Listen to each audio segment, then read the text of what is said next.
दोस्तों, अंग्रेज सरकार को निकालने के लिए जब लाखों लोगों को शहीद होना पड़ा, जिसमें सभी धर्म के क्रांतिकारी थे और इतने क्रांतिकारियों की कुर्बानी दिए जाने के बाद आखिर में 15 अगस्त 1947 को भारत को आजादी मिली।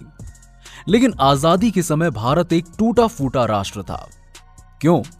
क्योंकि 565 रियासतों में से कुछ रियासतें ऐसी थीं जो भारत में मिलना चाहती थीं, कुछ रियासतें पाकिस्तान में मिलना चाहती थीं, तो कुछ रियासतों को खुद को एक स्वतंत्र राष्ट्र बनाना था।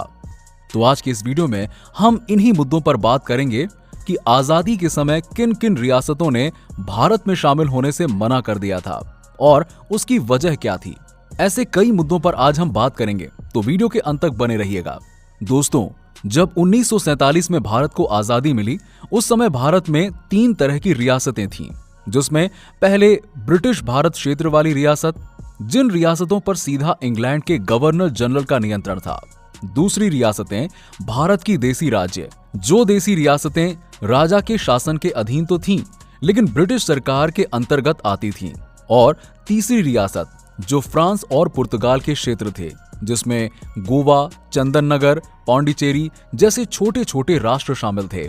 अब अंग्रेजी सरकार से हमें आजादी तो मिल गई, लेकिन एक शर्त पर, जो आप जानते हैं, इस देश को 2 टुकड़ों में बांटकर, जिसमें एक भारत और दूसरा पाकिस्तान।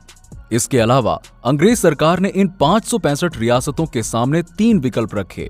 पहला, या तो भारत में शामिल हो, दूसरा, या तो पाकिस्तान में शामिल हो, और तीसरा, या खुद एक स्वतंत्र राष्ट्र बने। तो यहां पर कुछ रियासतें ऐसी थीं जो आज भारत का हिस्सा हैं, पर उन दिनों उन्होंने भारत में मिलने से मना कर दिया था। आज हम उन्हीं रियासतों के बारे में बात करेंगे जो भारत में मिलने से मना कर रही थीं। पहली, त्रावणकोर रियासत। तो त्रावणकोर रियासत दक्षिण भारत में थी, जहां पर आज हमारा राज्य केरल है। वहां पर इस राज्य पर त्रावणकोर राज परिवार शासन करता था, पर यह पहली रियासत थी जिसने भारत में शामिल होने से मना कर दिया था। साल 1946 में त्रावणकोर के दीवान रामस्वामी अय्यर ने त्रावणकोर को एक अलग स्वतंत्र राष्ट्र बनाने की घोषणा की थी। यहाँ के राजा त्रिउनल बलराम के राजकाल में, जो 1924 से लेकर 1949 तक था, इस दौरान त्रावणकोर ने सामाजिक और आर्थिक विकास के लिए कई प्रयत्न किए थे, जिस कारण त्रावणकोर ब्रिटिश शासन के अधीन भारत की दूसरी सबसे समृद्ध रियासत बन गई थी। क्योंकि आप ये जानते हैं कि केरल यानी त्रावणकोर समुद्र के किनारे स्थित राज्य है, जो मानव और खनिज संसाधन दोनों में समृद्ध था। यहाँ पर मुस्लिम लीग के कुछ नेताओं द्वारा त्रावणकोर राज्य को भारत से बाहर रहने के लिए भड़काया था। लेकिन जब जुलाई 1947 के अंत में केरल सोशलिस्ट पार्टी के एक सदस्य द्वारा इनकी हत्या करने का प्रयास किया गया, तब उन्होंने 30 जुलाई 1947 को त्रावणकोर ने भारत में शामिल करने पर सहमति जता दी और वो भारत में मिल गए। दूसरी, जूनागढ़ रियासत। उन दिनों जूनागढ़ पश्चिम भारत के सौराष्ट्र इलाके का एक बड़ा राज्य था, जो आज भारत के गुजरात राज्य में स्थित है। आजादी के समय पर वहां के नवाब महावत खान की रियासत में ज्यादातर हिंदू लोग थे, पर मुस्लिम लीग के इशारों पर जूनागढ़ के दीवान अल्लाह बख्श को निकालकर बेनजीर भुट्टो के दादा शहनवाज भुट्टो को वहां का दीवान बनाया गया। और नए बने दीवान शहनवाज भुट्टो ने जूनागढ़ के नवाब अहमद खान पर दबाव बनाया, और इस दबाव में आकर महावत खान ने 14 अगस्त 1947 को जूनागढ़ को पाकिस्तान में मिलाने का ऐलान कर दिया। लेकिन सरदार पटेल ने जूनागढ़ के 2 बड़े प्रांत मंगरोल और बबरी वार्ड पर गुरुदयाल सिंह के नेतृत्व में सेना भेजकर कब्जा कर लिया, और फिर नवंबर महीने में भारतीय फौज ने पूरे जूनागढ़ पर कब्जा कर लिया। वीपी मेनन और पटेल के इस फैसले से लॉर्ड माउंटबेटन नाराज हो गया। इसके बाद पटेल ने उनको खुश करने के लिए जूनागढ़ में जनमत संग्रह करवाया, जिसमें 90% से ज्यादा जनता ने भारत में मिलना तय किया और इस बात को स्वीकार किया। इस तरह से 20 फरवरी 1948 को जूनागढ़ देश यानी कि भारत का हिस्सा बन गया और महावत खान पाकिस्तान भाग गया। तीसरी, भोपाल रियासत। भारत में शामिल होने वाली आखिरी रियासत भोपाल थी। इस रियासत के नवाब हमीदुल्लाह खान, जिनकी रियासत भोपाल, सीहोर और रायसेन तक फैली हुई थी, इसीलिए असद की स्थापना 1723-24 में औरंगजेब की सेना के अफगान योद्धा के दोस्त मोहम्मद खान ने की थी। इस रियासत की बगावत के लिए जिन्ना ने इस नवाब को पाकिस्तान में सेक्रेटरी जनरल का पद देकर वहां आने की पेशकश की थी, लेकिन नवाब को रियासत का मोह था, इसीलिए उसने अपनी बेटी आबिदा को भोपाल रियासत का शासक बनाए जाने को कहा ताकि वो पाकिस्तान जाकर सेक्रेटरी जनरल पद भी संभाल सके। लेकिन आबिदा ने इससे इनकार कर दिया। भोपाल रियासत के नवाब हमीदुल्लाह खान साल 1926 में रियासत के नवाब बने थे। वो अलीगढ़ विश्वविद्यालय से शिक्षित थे और 2 बार 1931 और 1944 को चैम्बर ऑफ प्रिंसेस के चांसलर बने, पर भारत विभाजन के समय भी वो चांसलर थे। 1948 के मार्च महीने में नवाब हमीदुल्लाह ने भारत को एक स्वतंत्र राष्ट्र बनाने की घोषणा की और उसके अगले ही महीने नवाब ने भोपाल सरकार का एक मंत्रिमंडल तैयार किया, लेकिन वीके मेनन और सरदार पटेल ने उन पर भारत में शामिल होने का दबाव बनाया, जिस कारण भोपाल के नवाब ने 30 अप्रैल 1949 को भारत में विलीनीकरण पर हस्ताक्षर कर दिया और 1 जून 1949 को भोपाल रियासत भारत का हिस्सा बन गई। उसके बाद कश्मीर रियासत, जिसके बारे में आप सब जानते हैं। इस रियासत के राजा हरि सिंह हिंदू थे, लेकिन कश्मीर मुस्लिम क्षेत्र था। बंटवारे के समय कश्मीर के राजा ने स्वतंत्र रहने का निश्चय किया था, लेकिन राजा हरि सिंह का यह फैसला गलत साबित हुआ, क्योंकि कश्मीर को एक अलग राष्ट्र बनाने की घोषणा के कुछ ही दिन बाद जिन्ना के कहने पर 20 अक्टूबर 1947 को कबायली लुटेरों के भेष में पाकिस्तानी सेना को कश्मीर भेज दिया गया और वो लूटपाट, चोरी जैसी तबाही मचाते हुए पूर्वी कश्मीर की ओर आगे बढ़ रहे थे।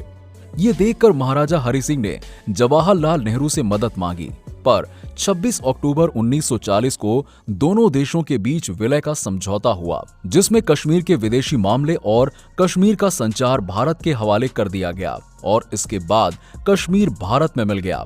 लेकिन तब से लेकर आज तक कश्मीर भारत और पाकिस्तान के बीच लड़ाई का मैदान बना हुआ है। आखिरी, हैदराबाद की रियासत।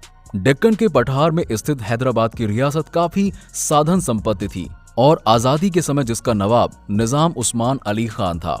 ब्रिटिश न्यूज़पेपर द इंडिपेंडेंट की एक खबर के अनुसार हैदराबाद के निजाम की कुल संपत्ति 236 अरब डॉलर के आसपास थी और ये कोई छोटी मोटी रकम नहीं थी।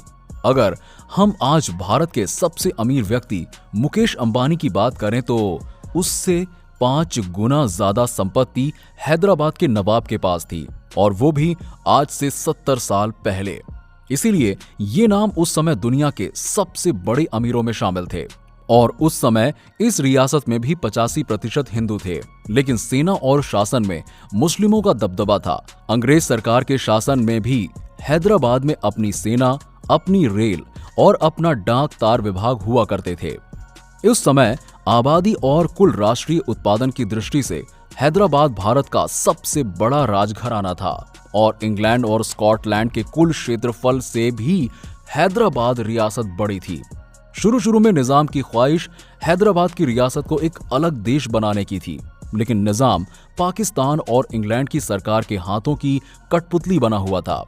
निजाम को जिन्ना ने भरोसा दिलाया था कि वो भारत के खिलाफ सैन्य कार्रवाई से पीछे ना हटे और जरूरत पड़ने पर पाकिस्तान की सेना भी उसका साथ देगी, लेकिन सामने सरदार पटेल हैदराबाद की आजादी को भारत माता के पेट में कैंसर की तरह देखते थे। माउंटबेटन चाहते थे कि हैदराबाद भारत में शांतिपूर्वक मिल जाए और नेहरू भी इस बात का समर्थन करते थे, लेकिन पटेल हमले की कार्रवाई करना चाहते थे और इसी बीच हैदराबाद को लड़ाई के लिए उकसाने वाले जिन्ना की मृत्यु हो गई और सरदार पटेल ने इस मौके को देखकर पुलिस कार्रवाई का सहारा लिया। भारतीय पुलिस ने हैदराबाद पर आक्रमण करने के लिए ऑपरेशन पोलो चलाया था, जो 13 सितंबर 1948 से लेकर 18 सितंबर 1948 यानी कि 5 दिनों तक चला था, क्योंकि उस समय हैदराबाद में दुनिया में सबसे ज्यादा 17 पोलो के मैदान थे और 5 दिनों के अंदर ही हैदराबाद की कमर टूट गई और 17 सितंबर 1948 को निजाम उस्मान अली ने पटेल के सामने हाथ जोड़ दिए और भारत में मिलने पर मिले पत्र पर हस्ताक्षर किए। यानी आजादी के दौरान भारत 565 देसी रियासतों में बटा था। पूरे देसी रियासतें स्वतंत्र शासन में यकीन रखती थीं, जो सशक्त भारत के निर्माण में सबसे बड़ी बाधा थी। जूनागढ़, कश्मीर और हैदराबाद तीनों राज्यों को सेना की मदद से विलय करवाया गया। सरदार पटेल अंतरिम सरकार में उप प्रधानमंत्री के साथ देश के गृह मंत्री भी थे। तो इस तरह आपने जाना कि अंग्रेजों ने किस प्रकार टूटा फूटा देश हमारे नेताओं के हवाले किया था। यदि हमारे देश में उस समय सरदार पटेल जैसा नेता नहीं होता तो पता नहीं आज हमारे देश का नक्शा कैसा होता। और इतने बड़े देश को एकता के सूत्र में बांधना इतना आसान काम नहीं है। इसीलिए सरदार भाई पटेल को आज सरदार वल्लभ भाई पटेल के नाम से जाना जाता है। हमारे देश को आजादी यूं ही नहीं मिली और यूं ही नहीं ये एक अखंड भारत बना। इसके लिए कई लोगों का बलिदान लगा, जिन्होंने भारत को आजाद करने और इसे एक बेहतर देश बनाने के लिए अपनी कुर्बानी दी। हमें ऐसे महान वीरों के बारे में कभी नहीं भूलना चाहिए। हमने ऐसे ही कई वीर पुरुषों के ऊपर पहले भी वीडियो बनाई है, जिसे आप हमारे चैनल पर देख सकते हैं। दोस्तों, आज की इस वीडियो में बस इतना ही। आपको ये वीडियो कैसा लगा हमें नीचे कमेंट करके जरूर बताइए और साथ ही इस वीडियो को लाइक कीजिए और ज्यादा से ज्यादा शेयर कीजिए। मिलते हैं आपसे नेक्स्ट वीडियो में, तब तक के लिए नमस्कार।